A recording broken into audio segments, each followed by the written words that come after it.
Hello बच्चों, मैं हूं प्रतिभा और स्वागत करती हूं आपका अपने YouTube चैनल में।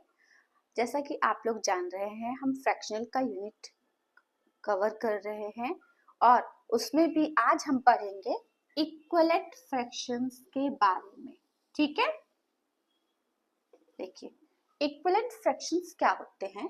Equivalent fractions that denotes the same fraction but they are expressed in terms of different fractional units। ठीक है, देखिए फ्रैक्शनल जो इक्विवेलेंट होते हैं, ठीक है, वो अलग अलग फ्रैक्शन में आपको डिनोट किए जाते हैं, लेकिन होते आखिर में सेम फ्रैक्शन है। ठीक है, आइए हम इसको समझने की कोशिश करते हैं। देखिए जैसे 1/3 है, ठीक है, 2/6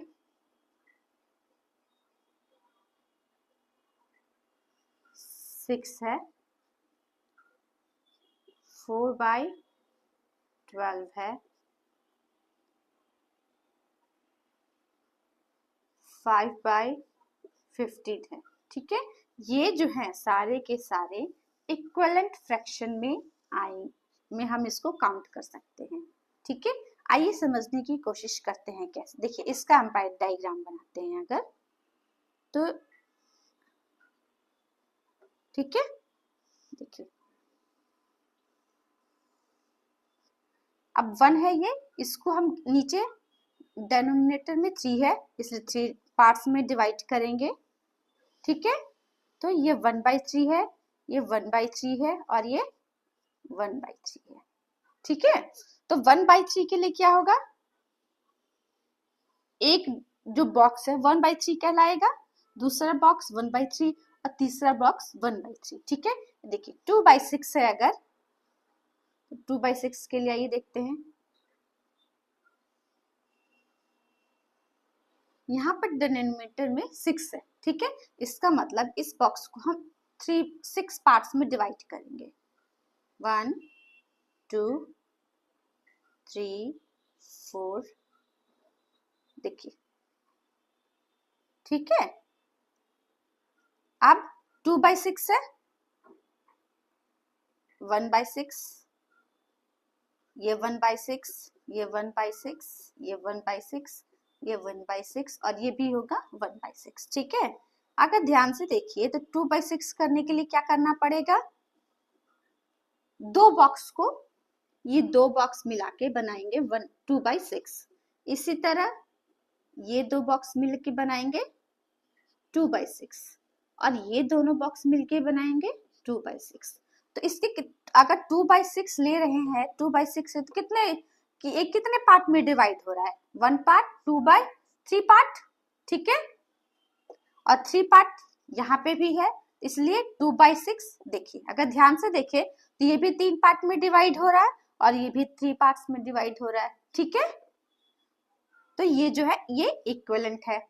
ठीक है, अगर यहाँ है ये है 4/12। ठीक है, इसी तरह से इसको हम फिर से नीचे कितना है 12 पार्ट्स में डिवाइड करते हैं।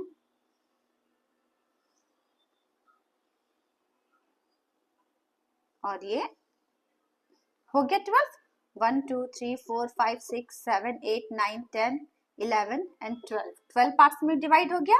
ठीक है, अब ये पार्ट कितना होगा 1/12, ये भी 1/12, ये भी अगेन, ये सारे के सारे पार्ट्स जो है 1/12 होंगे।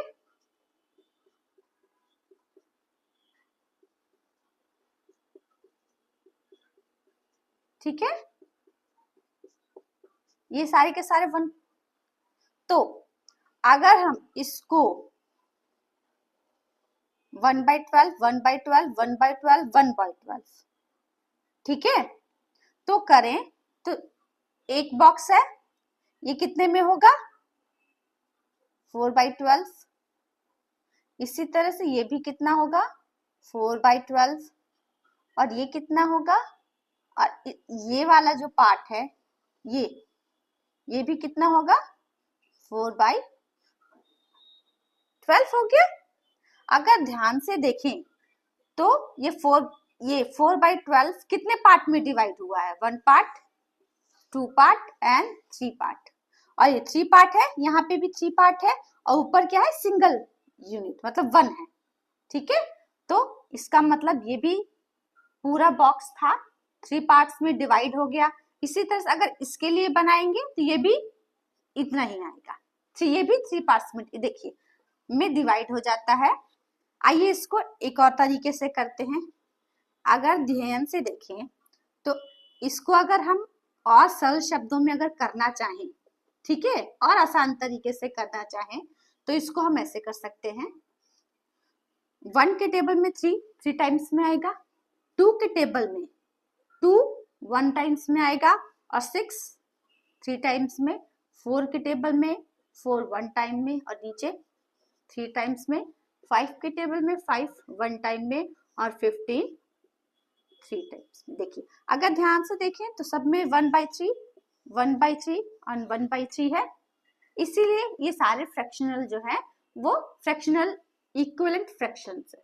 ठीक है, आइए कुछ और उदाहरण लेते हैं हम। Are 3/6 4/8 5/10 are equivalent fractions. आइए इसको करते हैं।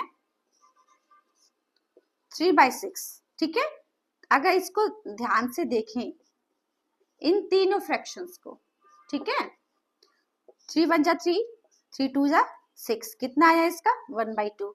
4 1 जा 8 4 4 2 जा 8, इसका भी कितना है? 1/2। 5 1 जा 5 5 2 जा 10, इसका भी कितना आया? 1/2। ये देखिए, इक्वल फ्रैक्शन में सब एक जैसा आ जाता है, ठीक, इक्वल आ जाता है एक दूसरे के। तो क्या है ये? इक्वल फ्रैक्शंस है। यस यस, these 3 are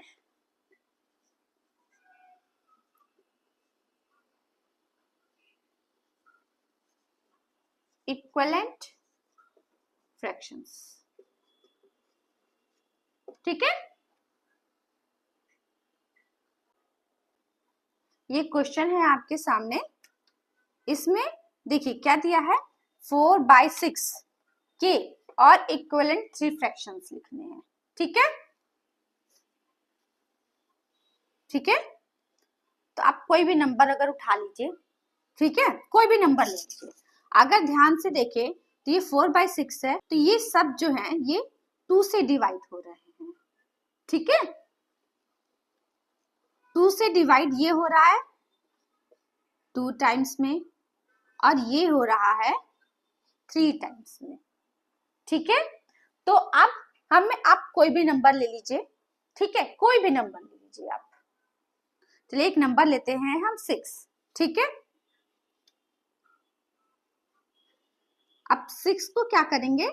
ये 2 है यहाँ, तो 2 से मल्टीप्लाई करके यहाँ, और 6 को ही 3 से मल्टीप्लाई करके यहाँ लिख देंगे।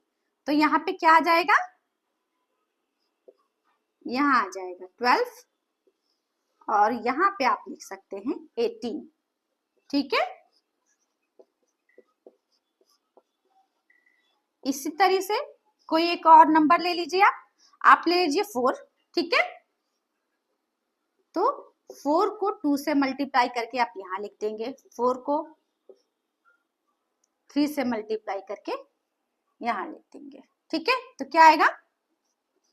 4 2 जा 8 एंड 4 3 जा 12। ठीक है, आई होप आपको समझ में आ रहा है। अगर प्लीज सब समझ में आ रहा है आप लोगों को, तो प्लीज चैनल को लाइक एंड सब्सक्राइब जरूर कर दीजिएगा, ताकि मेरा भी मोटिवेशन बना रहे। ठीक है, आगे एक और लेते हैं। मान लीजिए यहाँ पे लेते हैं 5, ठीक है, 5 2 जा 10, मतलब हमें कोई भी नंबर लेना है उसको 2 से न्यूमरेटर के में 2 से मल्टीप्लाई करना है, और डेनोमिनेटर में 3 से मल्टीप्लाई करना है। ठीक है, देखिए यहाँ पे क्या आया? 10, और ये आया 50। ठीक है, आइए अब हम चेक करते हैं क्या ये सच में है इक्विवेलेंट नंबर्स। ठीक है, अगर देखें तो 2 से डिवाइड हो जाएगा। अब कोई एक ऐसा नंबर ढूंढे जिससे 12 और 18 दोनों डिवाइड होता है, वो नंबर होगा सबसे बड़ा नंबर ढूंढे। वैसे 2 से दोनों चीजें हो जाएंगी, बट ऐसे अगर आप करेंगे तो थोड़ा सा आपके लिए लॉन्ग प्रोसेस हो जाएगा। आप देखिए 6 के टेबल में 12 आता है 2 बार में, 6 के टेबल में 18 आता है 3 बार में। ठीक है, देखिए इसमें भी 2/3 आ गया। 4 के टेबल में 8 आता है 2 टाइम्स में, और 12 आता है, ठीक है, 3 टाइम्स में। 5 के टेबल में 10 आता है 2 टाइम्स में, और 15 आता है 3 टाइम्स में। देखिए क्या सबके सारे फ्रैक्शन क्या आ रहे हैं, 2/3। इट मीन्स ये इक्विवेलेंट फ्रैक्शन है। अभी आपकी ये चेकिंग भी हो गई कि मैम ने सही पढ़ाया है या गलत। ये क्वेश्चन है आपके सामने, राइट 2 इक्विवेलेंट फ्रैक्शन फॉर 2/6। 2/6 के आगे नेक्स्ट हमें 2 और फ्रैक्शन लिखने हैं जो इक्विवेलेंट हो किसके, 2/6 के। ठीक है, अब देखिए इसमें एक और काम कर सकते हैं। इसमें क्या कर सकते हैं आप, देखिए अगर ध्यान दें तो 2 के टेबल में 2 1 बार में, और 2 के टेबल में 6 जो है वो 3 बार में। ठीक है, 1/3 हो गया।